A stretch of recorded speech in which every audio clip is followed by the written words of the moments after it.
నువ్విప్పుడు ఇంటికెళ్తే మీ వాళ్ళు నీ మొహం చూడ్డానికి కూడా ఇష్టపడరు. ఇంత దారుణానికి తెగించడానికి కారణం మీ అమ్మ ఆరోగ్యం కోసం అన్నావు కాబట్టి ఇదిగో ఈ 25 లక్షలు తీసుకుని వెళ్ళి వాళ్ళకివ్వు.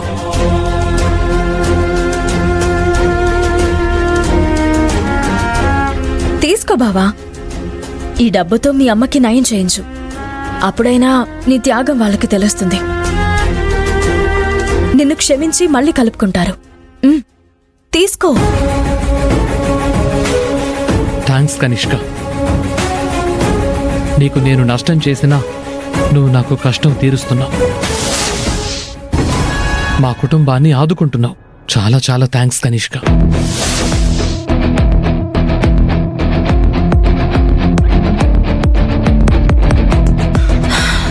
వెళ్ళు వెళ్ళు. ఇప్పుడు నీకు అసలు సినిమా కనిపిస్తుంది. జరిగింది చూశాక అప్పుడు మళ్ళీ నా దగ్గరికి వస్తావు. నేను చెప్పినట్టు వింటావు. నేను ఆడమన్నట్టు ఆడతావు. నిన్ను నా చేతిలో కీలుబొమ్మని చేసుకుని నీ కుటుంబం అంతు చూస్తాను.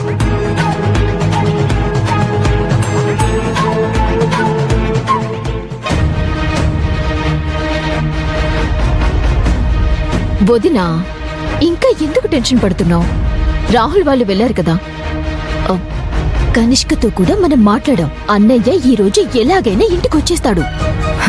వచ్చేస్తారని నాకు తెలుసు ఐరేంద్రి, కానీ ఎప్పుడొస్తారా అని ఎదురు చూస్తున్నాను. అదిగో వచ్చేసారు.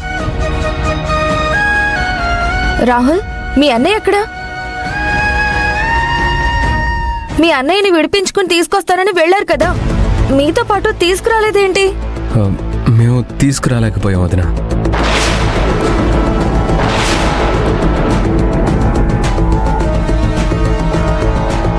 అదేంటి రాహుల్? అక్క, బావగారు విడుదలైపోయారు.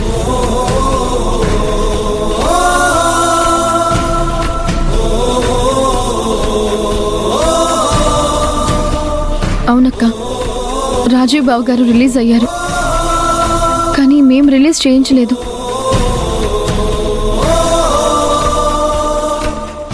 ఆ కనిష్క రిలీజ్ చేయించింది.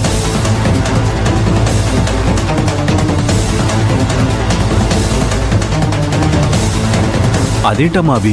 రాజీవ్ నా కనిష్క విడుదల చేయించడం ఏంటి? అసలు కనిష్క ఎందుకు విడుదల చేయించింది? అదే మాకు కూడా అర్థం కావడం లేదు మావయ్య.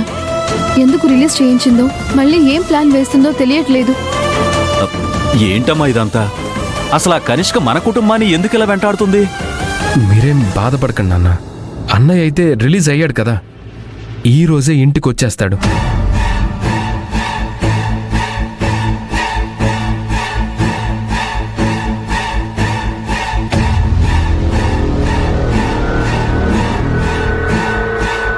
చూసావా వదినా, మనం చెప్పిన మాట కనిష్క వింది.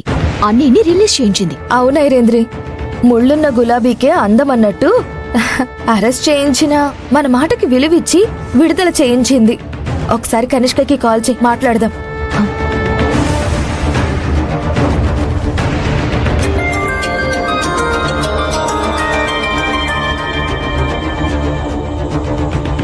హలో. హలో కనిష్క. చాలా థ్యాంక్స్ కనిష్క. ఏదో మా ఆయన పోలీస్ స్టేషన్లో ఉన్నారనే ఫ్రస్ట్రేషన్లో ఉదయం నీతో చాలా కటువుగా ప్రవర్తించాను, అందుకు సారీ. నీకు రాజీబాబు మీద ప్రేమ ఉంది. ఆ ప్రేమే నీతో అలా మాట్లాడించింది. అది నాకు బాగా అర్థమైంది. పోనీలే కనిష్క, నీకైనా నా ప్రేమ అర్థమైంది. అది మా ఆయనకి ఎప్పుడు అర్థమవుతుందో ఏమో. త్వరలోనే అర్థమవుతుందిలే లలిత, నువ్వేం బెంగ పెట్టుకోకో. అది సరే కనిష్క, ఇంతకీ అన్నయ్య ఎక్కడున్నాడు? నువ్వు రిలీజ్ చేయించావు బానే ఉంది, కానీ రాజీవ్ అన్నయ్య ఇంకా ఇంటికి రాలేదేంటి? కంగారు పడకండి ఐరేంద్రి, వచ్చేస్తాడులే. నాకు చాలా హ్యాపీగా ఉంది కనిష్క. మా మీద అభిమానంతో మా ఆయన్ని వెంటనే విడుదల చేయించావు. మీరు నా కోసం ఎంతో చేస్తున్నారు. నేను చేసే పనులకి నాకు హెల్ప్ చేస్తున్నారు.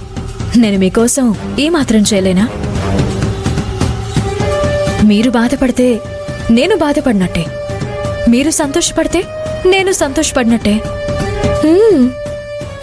చాలా చాలా థ్యాంక్స్ కనిష్క. మమ్మల్ని నీ సొంత మనుషుల్లాగే చూసుకుంటావని రుజువు చేశావు. నీకోసం ఏమైనా చేస్తామని నీకు మళ్ళీ చెప్తున్నాను. అవును కనిష్క, మాకు అన్ని రకాలుగా నీ సపోర్ట్ ఉన్నప్పుడు మేం కూడా అన్ని రకాలుగా నీకు సపోర్ట్ చేస్తాం. మనం ఒకటే ఐరేంద్రి. మీరు వేరు కాదు, నేను వేరు కాదు. మన ఇల్లు వేరైనంత మాత్రాన మన ఆలోచనలు కలవకుండా ఎక్కడికి పోతాయి చెప్పు? అంతే కదా కనిష్క. సరే ఉంటాము.